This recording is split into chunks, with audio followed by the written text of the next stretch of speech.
+2 class हमने कुंवर नारायण का परिचय किया। तो कुंवर नारायण के परिचय में कि जो हमारी कविता है, कुंवर नारायण जी द्वारा जो रचित कविता है, कविता का नाम ही कविता के बहाने है।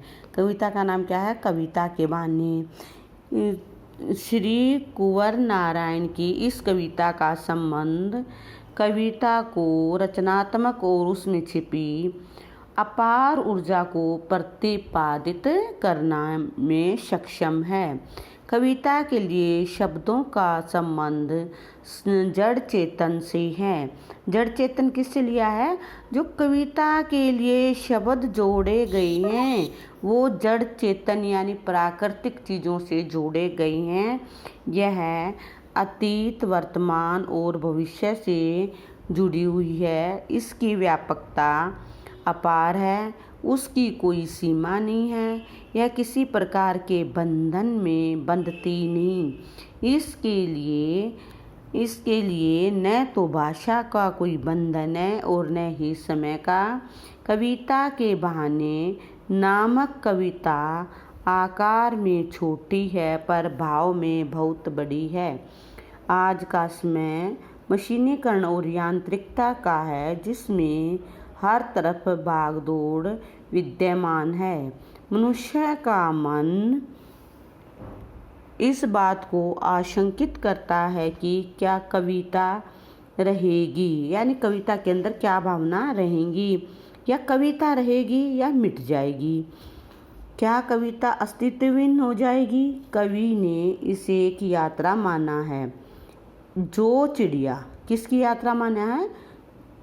एक चिड़िया की यात्रा को मानकर उसके जरिए कविता को बताया है। जो चिड़िया फूल से लेकर बच्चे तक है, चिड़िया की उड़ान सीमित है पर कविता की उड़ान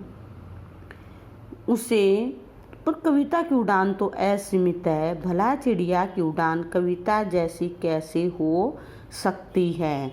कविता के कल्पना रूपी पंख तो सब जगह उसे ले जा सकते हैं, पर चिड़िया के पंखों में ऐसा बल कहाँ है?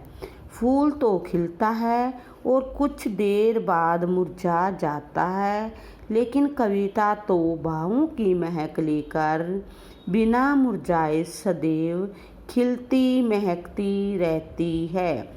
कविता तो बच्चे के खेल के समान है, जिसकी कोई सीमा नहीं है। बच्चों के सपनों की कोई सीमा नहीं है, वे भविष्य की ओर उड़ान भरते हैं। कविता भी ऐसे शब्दों का अनूठा खेल है जिस पर किसी का कोई बंधन नहीं है। कविता का अक्षेत्र सीमा रहित है, यानी कविता के क्षेत्र को सीमा रहित क्यों कहा गया है? क्योंकि कविता के अंदर अनेक शब्दों का प्रयोग हुआ है और वो शब्द इस कविता को क्या बना रहे हैं? सीमा रहित, जिसकी कोई सीमा नहीं है। वह किसी भी सीमा को पार निकली हुई राह में आने वाले सभी बंधनों को तोड़कर आगे बढ़ जाती है। बच्चा अपनी निश्चल क्रीड़ाओं के द्वारा, यानी उसके मन में कोई भी छल कपट नहीं होता, बच्चे के मन में कोई भी छल कपट नहीं होता और उन क्रीड़ाओं के द्वारा सभी को भावनात्मक रूप से एक कर देता है। अब ध्यान से सलाह सुनो। कविता एक उड़ान है चिड़िया के बहाने, कविता की उड़ान भला चिड़िया क्या जाने। ये जो कविता है ये कुंवर नारायण जी के द्वारा लिखी गई है। कविता का नाम है कविता के बहाने। इसमें कवि कुंवर नारायण जी बताना चाहते हैं कि चिड़िया की, जो कवि का कथन है कि चिड़िया की उड़ान के समान कविता भी एक उड़ान होती है। कुंवर नारायण जी के अनुसार चिड़िया की उड़ान के समान कविता भी एक उड़ान होती है।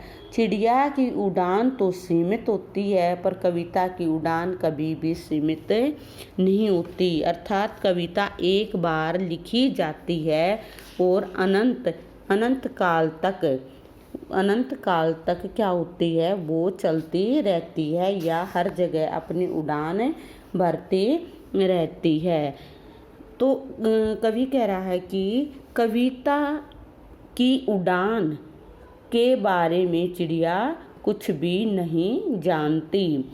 इस घर उस घर कविता के पंख लगा उड़ने के माने चिड़िया क्या जाने।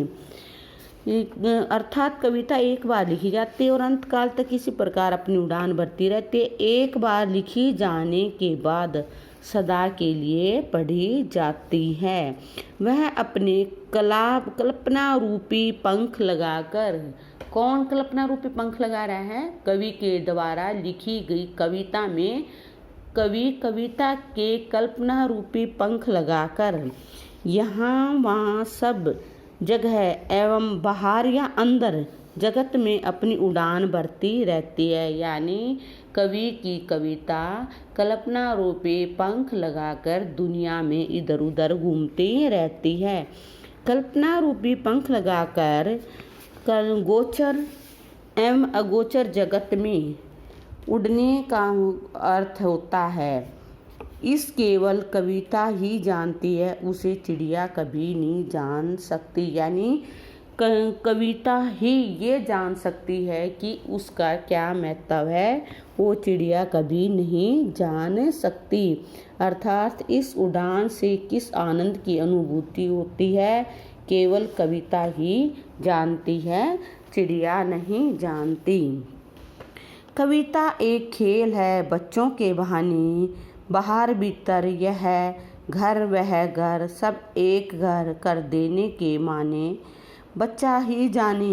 कवि कहता है कि कविता बच्चों के खेल की तरह है। कविता भी शब्दों का खेल है। कविता को कवि ने किसका खेल बताया? शब्दों का। कविता भी शब्दों का खेल है। बच्चे अपने खेल में मगन, बाहर भीतर की परवाह नहीं करते। वे घर में, उस घर में, एक घर से दूसरे घर, एक आंगन से दूसरे आंगन अपना खेल और अपना स्थान ढूंढ ही लेते हैं। ये बच्चों के बारे में बताएगा कि बच्चे किसी की परवाह नहीं करते, वो अपना खेल ढूंढ ही लेते हैं। बच्चे अपनी मनमोहक क्रीड़ाओं, मनमोहक मन को मोहने वाले खेलों एवं लीलाओं के द्वारा हमेशा आनंद उत्पन्न कर देते हैं, जिससे वातावरण सुगंधित एवं मनमोहक बन उठता है। अपनी क्रीड़ाओं से सब घर को एक बना देने का अर्थ है केवल बच्चा ही जान सकता है। यानी एक बच्चा ही जान सकता है कि वो अपने खेल के द्वारा घर की भावनाओं को कैसे एक बना देता है। कविता इसे कभी नहीं जान सकती। बच्चों के लिए संपूर्ण धरती एक घर के समान है। ठीक उसी प्रकार कविता यह कभी भी नहीं जान सकती कि जो ज़मीन है जहाँ पर वो बच्चे खेल रहे हैं एक घर से दूसरे घर, वो संपूर्ण धरती उन्हीं के लिए बनी हुई थी। तो इसके मैं थोड़े थोड़े क्वेश्चन रिवाइज करवाती हूँ। ये अपनी बहुत छोटी कविता थी, लेकिन कविता बहुत अच्छी है। कविता एक खिलना है फूलों के बहाने। कविता का खिलना भला फूल क्या जाने।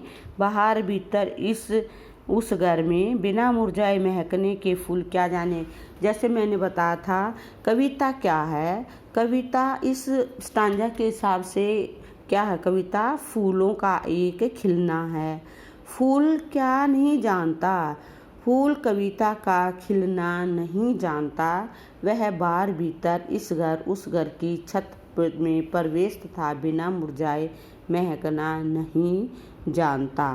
तो ये अपनी कविता थी, जो कविता का नाम था वो कविता का नाम ही कविता के बहाने है।